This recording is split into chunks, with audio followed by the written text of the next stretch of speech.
စစ်မှန်တဲ့လွတ်လပ်မှုဆိုတာခရီးသွားလာတာဒါမှမဟုတ်ပတ်စံတွေအများကြီးပိုင်ဆိုင်တာမျိုးလားဒါမှမဟုတ်ကျွန်တော်တို့စိတ်ထဲမှာရှိတဲ့ပိုနှံ့နေတဲ့အရာတစ်ခုလားမိတ်ဆွေတို့လူစိတ်ရဲ့လွတ်လပ်မှုဆိုတာအပြင်ပန်းကိစ္စတွေထက်ပိုနှက်ဆိုင်တဲ့အရာတစ်ခုလို့လေးယုံပြန်တန်းခြင်းဆိုတဲ့စာအုပ်ကပြောပြပါတယ်ကျွန်တော်တို့ရဲ့အတွင်းစိတ်ဟာဘလို့ပုံစံမျိုးနဲ့မှမကန့်သက်ထားတဲ့လွတ်လပ်မှုအစစ်မှန်ကိုဘလို့ရှာဖွေမလဲဆိုတာဒီနေ့ဆွေးနွေးသွားမှာပါ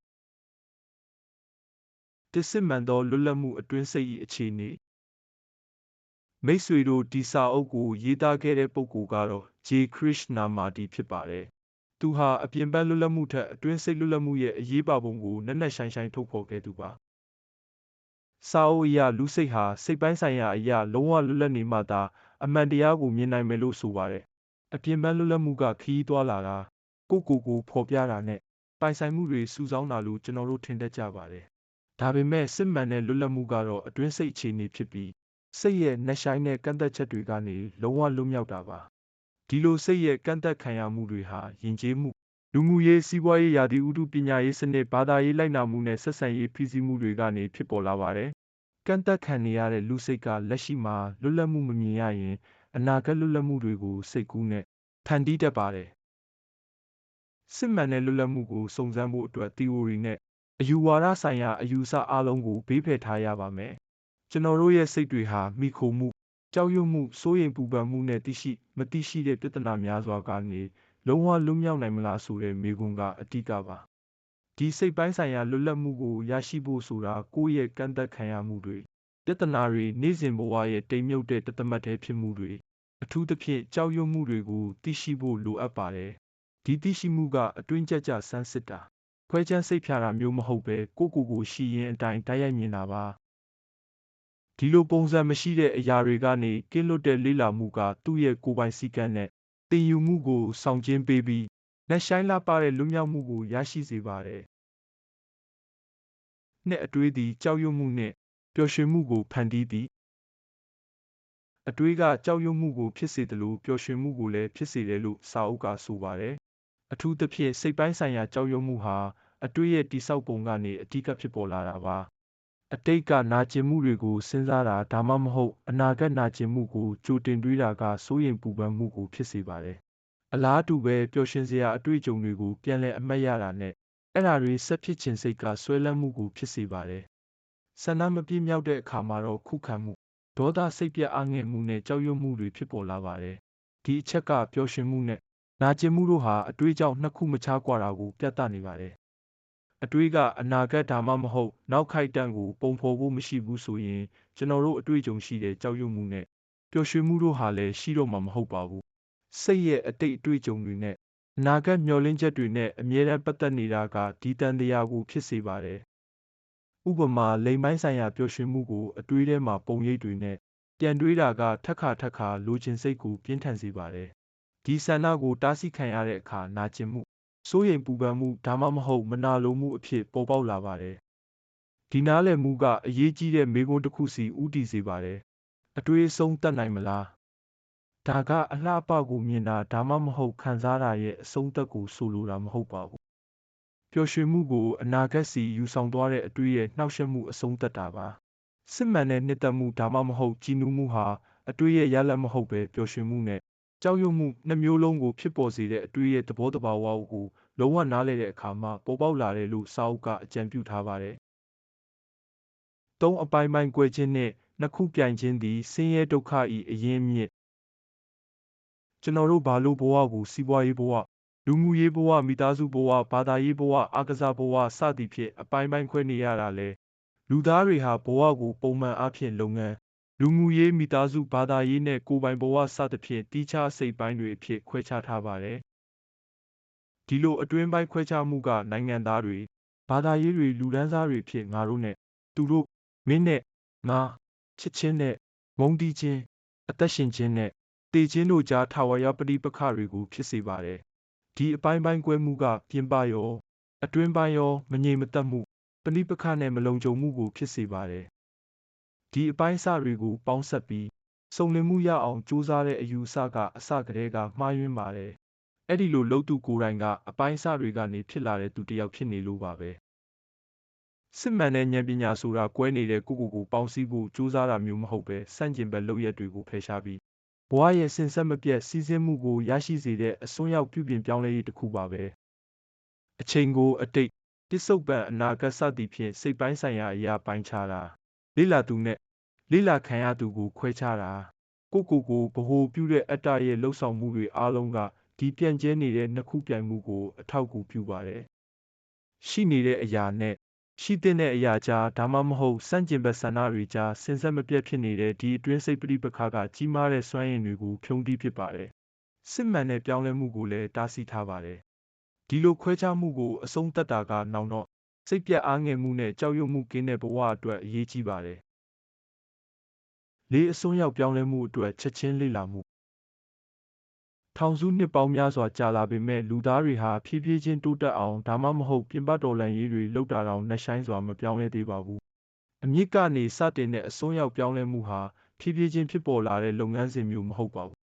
အချိန်ကြာလာတာနဲ့အမျှဉာဏ်ပညာရရှိတာဒါမှမဟုတ်ဘဝတန်တရားနဲ့ဆိုင်တဲ့ရိုးရာအယူအဆတွေကရှိနေတဲ့အရာနဲ့ရှိတဲ့အရာကြားတန်တရားကိုသာဖြစ်စေပါတယ်စစ်မှန်တဲ့ပြောင်းလဲမှုကိုလည်းနှောင့်နှေးစေပါတယ်ရုပ်ပိုင်းဆိုင်ရာအန္တရာယ်ကိုချက်ချင်းတုံ့ပြန်သလိုမျိုးစိတ်ပိုင်းဆိုင်ရာအစွန်းရောက်ပြောင်းလဲမှုဟာမြင်တာနဲ့လှုပ်ဆောင်တာကြားအချိန်ကာလမရှိဘဲဖြစ်ပေါ်ရပါမယ်အချိန်ကိုကြားဝင်စေတာဒါမှမဟုတ်တခြားတစ်ခုခုဖြစ်လာဖို့ကြိုးစားတာကခုခံမှုတစ်မျိုးဖြစ်ပြီးဖြေရှင်းခြင်းတဲ့ပြဿနာကိုဆက်ပြီးဖြစ်ပေါ်စေပါတယ်ကောင်းကောင်းမွန်မွန်မမြင်တာကြိုးပမ်းတာဒါမှမဟုတ်အကြမ်းဖက်မှုကိုလုံးဝလေ့လာနိုင်ဖို့စိန်ခေါ်မှုကအဲ့ဒီလိုလေ့လာမှုကိုယ်တိုင်ကအဲ့ဒီအရာကိုချက်ချင်းအဆုံးသတ်စေတဲ့လှုပ်ဆောင်ချက်ဖြစ်လာဖို့ပါဒီချက်ချင်းပြောင်းလဲမှုဟာမှားယွင်းမှုမရှိတဲ့လေ့လာမှုကနေသာဖြစ်နိုင်ပါတယ်ဒါဆိုရင်ကိုလောဘမနာလိုမှုစိုးရိမ်ပူပန်မှုကြောက်ရွံ့မှုဟန်ဆောင်မှုတွေရှိလားဆိုတာကိုတန်ဖိုးဖြတ်ဖို့စီရင်ဖို့ရရှိဖို့ဒါမှမဟုတ်ဖယ်ရှားပစ်ဖို့ဆန္ဒမရှိဘဲကြည့်ရှုခြင်းကိုဆိုလိုပါတယ်ဒီလိုဆန္ဒဒါမှမဟုတ်ကြိုတင်ဆုံးဖြတ်ချက်ဥပမာမျိုးချစ်စိတ်ဉာဏ်လင်းရဖို့ရည်မှန်းချက်ဒါမှမဟုတ်ကြောက်ရွံ့မှုတွေဟာရှင်းလင်းစွာမြင်နိုင်ဖို့အတားအဆီးတစ်ခုလိုလှုပ်ဆောင်ပါတယ်လေ့လာမှုကိရိယာဖြစ်တဲ့စိတ်ကိုယ်တိုင်ကကန့်သက်ချက်နဲ့ဗတ်လိုက်မှုအားလုံးကနေကင်းစင်ပြီးရှိနေတဲ့အရာကိုအမှန်တကယ်မြင်နိုင်ရပါမယ်ငါစစ်မှန်သောသင်ယူမှုပစ္စုပန်တက်တဲ့သိရှိမှုလူအများစုကသင်ယူမှုကိုအသိပညာအချက်လက်နဲ့အတွေ့အကြုံတွေစုဆောင်းပြီးအတိတ်ကနေလှုပ်ဆောင်တာလို့ထင်ကြပါတယ်ဒါပေမဲ့ဒီနည်းလမ်းကလှုပ်ဆောင်ချက်ကိုအတိတ်ကနေအမြဲဆုံးဖြတ်စေပြီးတကယ်အသည့်အစမ်းတစ်ခုခုပေါ်ပေါက်လာတာကိုတားဆီးပါတယ်စစ်မှန်တဲ့သင်ယူမှုဆိုတာအတိတ်ဝင်ထုတ်ဝင်ဖို့မရှိဘဲပစ္စုပန်ခိုက်တန်မှာအမြဲဖြစ်ပေါ်နေတဲ့စဉ်ဆက်မပြတ်တက်ကြွတဲ့လုပ်ငန်းစဉ်တစ်ခုပါကြောက်ရွံ့မှုလိုမျိုးတစ်ခုခုကိုအမှန်တကယ်လေ့လာဖို့ဆိုရင်အတိတ်အသိပညာအမှတ်ရစရာတွေနဲ့ဆက်ဆက်မှုတွေကနေကင်းလွတ်တဲ့လက်ဆက်တဲ့စိတ်နဲ့ချင့်ကပ်ရပါမယ်ကြောက်ရွံ့မှုကိုကြိုတင်စိတ်ကူးတွေနဲ့ရင်ဆိုင်ရင်ကျွန်တော်တို့ကအဲ့ဒီအရာကိုတကယ်မျက်နှာချင်းဆိုင်တွေ့ဆုံနိုင်မှာမဟုတ်ပါဘူးဒီအသည့်အစမ်းမြင်ဖို့ကခက်ခဲပါတယ်စိတ်ကအတိတ်မှန်ပြီလူနဲ့အတွေ့အကြုံအလုံးကိုစစ်ထုတ်ဖို့အမြဲတမ်းအလေးကျင့်ရှိနေလို့ဒီအသည့်အစမ်းမြင်ဖို့ကခက်ခဲပါတယ်စီကန်းဆိုတဲ့စကားလုံးကိုလိုက်နာမှုဖိနှိပ်မှုဒါမှမဟုတ်ပုံစံတစ်ခုကိုလိုက်နာတာလို့မကြာခဏနားလည်မှုလွဲကြပါတယ်ဒါပေမဲ့သူ့ရဲ့အရင်းအမြစ်အတိတ်ပဲကတင်ယူခြင်းပါဒါကပြင်ပကနေချမှတ်တာမျိုးမဟုတ်ပဲတင်ယူမှုကနေတဘာဝတော့အတိုင်းဖြစ်ပေါ်လာတဲ့စီကန်းကိုဆိုလိုပါတယ်ဒီလိုမနာလိုမှုဗတ်လိုက်မှုဒါမှမဟုတ်မှတ်ဉာဏ်တွေကင်းတဲ့တင်ယူမှုကရှင်းလင်းပြီးပုံပြက်ခြင်းမရှိတဲ့လေးလာမှုကိုဖြစ်စေပါတယ်ရှိနေတဲ့အရာမှာထူးခြားတဲ့ပြောင်းလဲမှုကိုလည်းဖြစ်ပေါ်စေပါတယ်6တရားထိုင်ခြင်းဆိုသည်မှာနိစနစ်ကင်းသောတိတ်ဆိတ်သောစိတ်တရားထိုင်ခြင်းရဲ့ရိုးရာချင်းကပ်မှုတွေဖြစ်တဲ့နိလန်းတွေစနစ်တွေဒါမှမဟုတ်အရှိတိုင်းအနောက်တိုင်းကဂုရုတွေစီကနေတင်ယူတာတွေဟာအခြေခံအားဖြင့်မှားယွင်းပါတယ်ဒီနိလန်းတွေကလိုက်နာမှုထက်ခါတလဲလဲလှုပ်ဆောင်မှုနဲ့ကြိုတင်သတ်မှတ်ထားတဲ့အခြေအနေတစ်ခုကိုရောက်ဖို့ကြိုးပမ်းမှုကိုဆိုလိုပါတယ်ဒီလိုနိလန်းတွေကိုလေ့ကျင့်တဲ့စိတ်ဟာထုံထိုင်းပြီးထိလွယ်ရှလွယ်မဖြစ်တော့ဘဲသူ့ရဲ့ရှိပြီးသားကန့်သက်ချက်တွေကိုသာပုံမခိုင်မာစေပါတယ်အတွေးကိုထိန်းချုပ်တယ်ဆိုတဲ့အယူအဆကလည်းလမ်းမရောက်နေပါတယ်ထိန်းချုပ်သူဒါမှမဟုတ်တွေးသူဟာအတွေးကိုယ်တိုင်နဲ့မတူဘူးဆိုတာမဟုတ်ပါဘူးသူတို့ဟာခွဲခြားလို့မရတဲ့တစ်ခုတည်းသောအရာတွေပါတွေးသူကဒီအချက်ကိုသိနာလဲတဲ့အခါထိန်းချုပ်မှုကြောင့်ဖြစ်တဲ့ပဋိပက္ခတွေရပ်တန့်သွားပါတယ်စိတ်ကသူ့ကိုယ်သူပြန်တိုက်ခိုက်နေစရာမလိုတော့ဘဲ တွေးသူဟာအတွေးပဲဆိုတာကိုနက်ရှိုင်းစွာနားလည်ခြင်းကနေတိတ်ဆိတ်လာပါတယ်စစ်မှန်တဲ့တရားထိုင်ခြင်းဆိုတာစိတ်ရဲ့အပေါ်ယံတင်မကပဲအနက်ရှိုင်းဆုံးအဆင့်တွေထိလုံးဝတိတ်ဆိတ်နေတာပါဒီတိတ်ဆိတ်မှုကထုံထိုင်းတဲ့ငြိမ်သက်နေတဲ့အခြေအနေမျိုးမဟုတ်ပါဘူးဒါဟာပြင်းထန်တဲ့လှုပ်ဆောင်မှုထိလွယ်ရှလွယ်ရှိမှုနဲ့ကိုဗဟုပြုတဲ့လေးလာသူမရှိဘဲနိုးကြတဲ့အခြေအနေပါဒါဟာကျေပြန့်ပြီးနယ်နိမိတ်မဲ့နေရာတစ်ခုပါနီလန်းတွေစနစ်တွေနဲ့အတွေ့ရဲ့အဆက်မပြတ်မြည်ဟိမှုတွေကင်းတဲ့ဒီနဲ့ရှိုင်းတဲ့တိတ်ဆိတ်မှုကအတိုင်းအဆမရှိအမီမဖော်နိုင်တဲ့လက်တွေ့အခြေအနေကိုလက်ခံနိုင်တဲ့မျောစာကောင်းတဲ့မြေယာပါပဲခုနှစ်ချစ်ချင်းမေတ္တာသည်ကြောက်ရွံ့မှုနှင့်ပျော်ရွှင်မှုမှကင်းဝေးသောအတိတ်ကိုစွန့်လွတ်ခြင်းမှပေါ်ထွန်းလာသည်ချစ်ချင်းဆိုတဲ့စကားလုံးဟာပျော်ရွှင်မှုမနာလိုမှုပိုင်ဆိုင်လိုမှုမိခိုမှုဒါမှမဟုတ်လွှမ်းမိုးမှုတို့နဲ့ရောထွေးပြီးလူမှုရေးနဲ့ပုဂ္ဂိုလ်ရေးအဓိပ္ပာယ်ဖွင့်ဆိုချက်တွေကြောင့်ဝင်ထုတ်ဝင်ပိုးဖြစ်နေပါတယ်ဒါတွေကချစ်ချင်းမေတ္တာမဟုတ်ပါဘူးချစ်ချင်းမေတ္တာဆိုတာပြုစုပျိုးထောင်ဖို့ကုန်ပစ္စည်းဒါမှမဟုတ်လိမ်ပိုင်းဆိုင်ရာပျော်ရွှင်မှုနဲ့ခွဲခြားသတ်မှတ်ဖို့ခံစားမှုမျိုးမဟုတ်ပါဘူးပျော်ရွှင်မှုကိုပေးဆက်မှုဒါမှမဟုတ်လိုက်နာမှုအပေါ်အခြေခံတဲ့ကိုကျင့်တရားတန်ဖိုးတွေနဲ့ကွဲပြားပါတယ်ရည်မှန်းချက်ကြီးတာရှင်ပြိုင်တာဒါမှမဟုတ်အောင်မြင်မှုကိုမောင်းနှင်တာတွေနဲ့အတူချစ်ချင်းမေတ္တာကိုအမှန်တကယ်ပေးနိုင်မလားဒီဆန့်ကျင်ဘက်အခြေအနေတွေဟာချစ်ချင်းမေတ္တာနဲ့အတူရှင်တွဲတည်ရှိလို့မရဘူးလို့စာအုပ်ကအကြံပြုထားပါတယ်မနာလိုတဲ့ဒါမှမဟုတ်လွှမ်းမိုးတဲ့သူတဦးကချစ်တယ်လို့ပြောနေပေမဲ့အဲ့ဒါရဲ့စစ်မှန်တဲ့အဓိပ္ပာယ်ကိုနားမလည်ပါဘူးဆက်ဆံရေးတွေမှာတောင်ကိုဗဟုပြုတဲ့ဆန္ဒတွေကိုအဆက်မပြတ်လိုက်ရှာတာကစစ်မှန်တဲ့ချစ်ခင်မှုကိုမဖြစ်ပေါ်စေပါဘူးချစ်ချင်းမေတ္တာမဟုတ်တဲ့အရာအလုံးဥပမာအယူဆတွေတွေ့တာမှုတွေကြောက်ရွံ့မှုတွေစိုးရိမ်ပူပန်မှုတွေမာနတွေအလုံးကိုတည်ဆုံခြင်းရှိမှသာချစ်ချင်းမေတ္တာဖြစ်နိုင်ပါတယ်ဒီလိုအတိတ်ကိုစိတ်ပိုင်းဆိုင်ရာတည်ဆုံခြင်းကစိတ်ကိုလက်ဆက်ပြီးအပြစ်ကင်းစင်ကအသက်ဝင်လာစေပါတယ်ဒီလိုဖြစ်လာတဲ့အခါချစ်ချင်းမေတ္တာဟာစကလုံးဒါမှမဟုတ်ခဏတာခံစားချက်တစ်ခုမဟုတ်တော့ဘဲကိုချင်းတရားအလုံးကိုလွှမ်းခြုံထားတဲ့ဂုဏ်သိက္ခာရှိတဲ့အခြေအနေတစ်ခုဖြစ်ပြီးအတိုင်းအဆမရှိတဲ့လက်တွေ့အခြေအနေကိုမြင်နိုင်စေပါတယ်ရှစ်စွမ်းအင်သည်ပဏိပခတွင်အလားဟာတာကုံဆုံးသည်လူသားတွေမှာရန်ဖြစ်တာတက်ဖြတ်တာကဘာကိုပိုင်းခြားတာဒါမှမဟုတ်လောက်ကိုသွားတာလိုမျိုးဖြစ်စည်းတဲ့လှုပ်ဆောင်ချက်တွေအတွက်ကြီးမားတဲ့စွမ်းအင်တွေရှိပါတယ်ဒါပေမဲ့ကိုအစွန်းရောက်ပြောင်းလဲဖို့အတွက်ဒီစွမ်းအင်မျိုးကမရှိသလိုဖြစ်နေပါတယ်ဒီလိုပြောင်းလဲဖို့စွမ်းအင်မရှိရခြင်းရဲ့အဓိကအကြောင်းရင်းကအတွင်းပိုင်းနဲ့ပြင်ပပဋိပက္ခတွေမှာစွမ်းအင်တွေပြန့်နှံ့ကုန်လို့ပါပဲရှိနေတဲ့အရာဥပမာအကြမ်းဖက်မှုနဲ့ရှိတဲ့အရာဥပမာအကြမ်းမဖက်မှုကြားဆင်ဆက်မပြတ်ရုန်းကန်မှုကစွမ်းအင်ဆုံးရှုံးမှုရဲ့အနှစ်သာရပါပဲကိုရှိနေတဲ့ပုံစံကနေတခြားတစ်ခုခုဖြစ်လာအောင်ကြိုးစားတာဒါမှမဟုတ်အယူအဆတစ်ခုနဲ့တိုက်ညီအောင်လှုပ်ဆောင်တာကအတွင်းပိုင်းနှစ်ခုပြိုင်မှုကိုဖန်တီးပြီးပဋိပက္ခကိုဖြစ်ပေါ်စေပါတယ်စန့်ကျင်ဘက်ဆန္ဒတွေယုံကြည်ချက်တွေဒါမှမဟုတ်ငါနဲ့ငါမဟုတ်တဲ့သူကြားပဋိပက္ခတွေကအရေးကြီးတဲ့စွမ်းအင်တွေကိုစုပ်ယူပါတယ်ပြောင်းလဲဖို့အတွက်ပေါ်များတဲ့စွမ်းအင်ကိုရရှိဖို့ဒီပဋိပက္ခကိုရပ်တန့်ရပါမယ်ဒါကအယူဆအလုံးကိုဘေးဖယ်ထားပြီးရှိနေတဲ့အရာရဲ့အမှန်တရားကိုသာကင်တွယ်တာကိုဆိုလိုပါတယ်ဥပမာအကြမ်းမဖက်ဖို့ကြိုးစားတာအစားအကြမ်းဖက်မှုကိုစန့်ကျင်ဘက်အယူအဆမပါဘဲတိုက်ရိုက်လေ့လာရပါမယ်စိတ်ကမရှောင်ရှားဘဲဒါမှမဟုတ်မခုခံဘဲအမှန်တရားကိုလုံးဝရင်ဆိုင်တဲ့အခါသူ့ရဲ့စွမ်းအင်အလုံးကိုနားလည်ဖို့နဲ့ဖြည့်ရှင်းဖို့အတွက်အသုံးပြုနိုင်ပါတယ်ဒီလိုလုပ်ခြင်းကစုံလင်မှုနဲ့လက်ရှိုင်းတဲ့ရှင်းလင်းမှုအခြေအနေကိုရရှိစေပါတယ်ကိုလေ့လာသူသည်လေ့လာခံရသူဖြစ်သည်ကြောက်ရွံ့မှုဒါမှမဟုတ်စိတ်ပိုင်းဆိုင်ရာပဋိပက္ခတွေမှာလေ့လာသူငါနဲ့လေ့လာခံရသူကြောက်ရွံ့မှုဒေါသမနာလိုမှုတို့ဟာတီးခြားစီဖြစ်တယ်လို့ထင်ရပါတယ်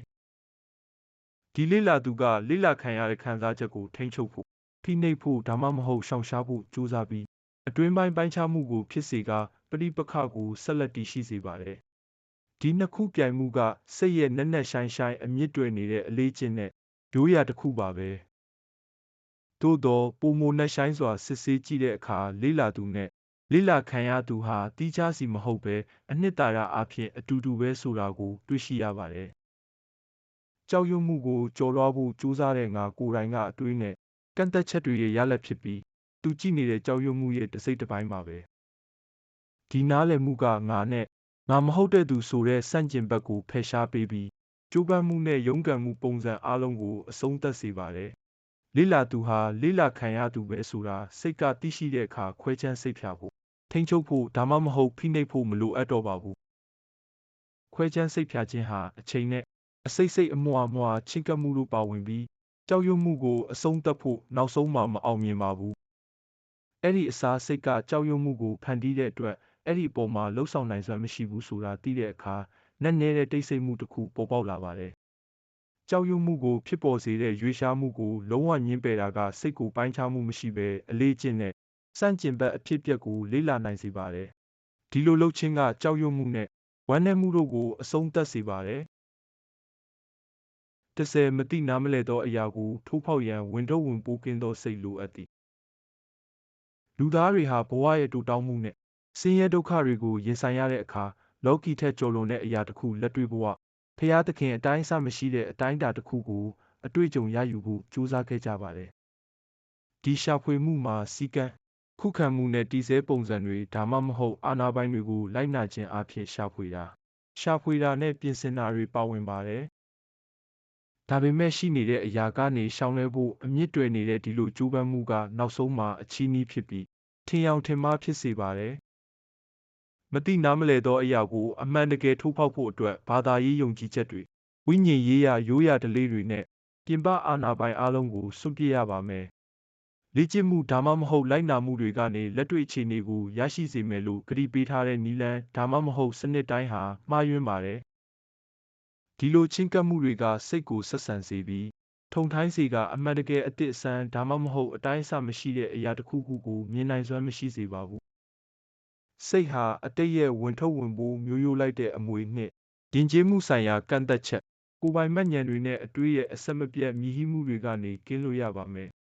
။ဒီလွတ်လပ်မှုကိုစ조사အားထုတ်တာဒါမှမဟုတ်ဖိနှိပ်တာကနေရတာမဟုတ်ပဲကိုယ့်တကိုယ်လုံးကိုပြင်းပြင်းထန်ထန်ရွေးချယ်မှုမရှိဘဲလေ့လာခြင်းကနေရရှိတာပါ။စိတ်ဟာအုံနောက်အပါဝင်လုံးဝတိတ်ဆိတ်လာပြီးပုံပြက်ခြင်းဒါမှမဟုတ်သိထားတဲ့အရာရဲ့ဝင်ထုတ်ဝင်ပို့မရှိတဲ့အခါအချိန်ကင်းမဲ့ပြီးအမိမဖော်နိုင်တဲ့အတိုင်းအဆမရှိတဲ့အရာကိုလက်ခံနိုင်စွမ်းရှိလာပါတယ်။ဒီနက်နဲတဲ့တည်ငြိမ်မှုနဲ့ရှင်းလင်းမှုအခြေအနေဟာလောကီထက်ကျော်လွန်တဲ့အရာစီတို့စစ်မှန်တဲ့တကားပေါက်ပါပဲ။မိတ်ဆွေတို့လင်းယုံပြန်တန်းခြင်းကနေကျွန်တော်တို့သင်ယူရတဲ့အရေးကြီးဆုံးသင်ခန်းစာတွေကတော့စစ်မှန်တဲ့လွတ်လပ်မှုဟာအတွင်းစိတ်ကနေလာတာ